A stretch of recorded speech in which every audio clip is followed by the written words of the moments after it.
এ পসা school থেকে বাড়ি আসলি? হ্যাঁ আব্বা আসনু। আজ বিলে তোদের রেজাল্ট বেরাইলো, তুই পরীক্ষায় পাশ করেছিস তো? আব্বা ওই ডাক্তারের ছেলে হাসান ফেল করেছে। তুই কি করেছিস? ওই পাড়ার উকিলের ছেলে রহিম ও ফেল করেছে।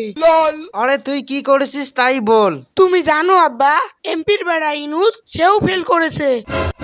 আরে হারামজাদা, কে কি করেছে তাই দেখে আমার লাভ নাই, তুই কি করেছিস তাই বল। কেনে তুমি আবার প্রধানমন্ত্রী নাকি, তাই তোমার ছেলে পাশ করবে? হ্যাঁ, তার মানে তুই ফেল করেছিস না? এই দালে এ পসা, কোথায় যাচ্ছিস? কে আব্বা স্কুলে যাচ্ছি। থাক, পড়াশোনা তো প্রচুর হয়েছে, তোকে আর স্কুলে যেতে হবে না। এক ক্লাসে 5বার ফেল করবে আবার স্কুল। যা ওই শিঙিমারি পাড়ার ভুইন্ডাতে দেখি এত ছাগল লেগেছে কিনা। ঠিক আছে আব্বা যাচ্ছি। হ্যাঁ ওই তো একবারই ফাঁকা, একটা ছাগল নাই। যাই পাড়া থেকে 4টা ছাগল নিয়ে আসি, বুইটাতে লাগিয়ে দেই।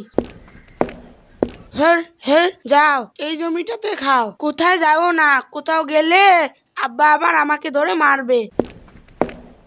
এ বসা, ভুঁয়ে ছাগল লেগেছিল?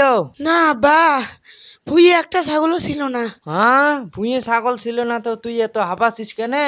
আর বলো না আব্বা, এ কি কম খাটনি, জান ছিঁড়ে গেল। ভুঁয়ে গিয়ে দেখছি একটা ছাগলও নাই। সেই ছাগল পাড়া থেকে খুঁজে খুঁজে কেবল খালি ভুঁয়ে লাগে দিয়ে আসছি। শালা ছেলে করেছে কি রে? আমার তো আবাদ পানি সব শেষ করে দিবে। তোর কিছু বলি রে।